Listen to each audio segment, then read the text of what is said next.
Hi guys, Lucas here from GT Towing, and today I'm going to demonstrate how to troubleshoot your detachable neck if it isn't fitting into your vehicle.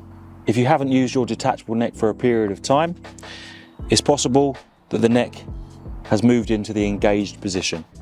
The alternative is that when you removed it the last time you used it, you didn't quite twist it far enough to stay in that pre-engaged position.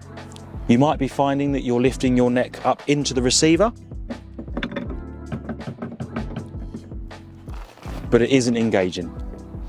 The very quick and easy solution to this is to move the handle into the pre-engaged position, as you would have done if you were trying to remove the neck from your vehicle.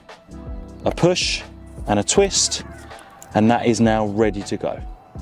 You should then find that you can lift it into the receiver and it will engage.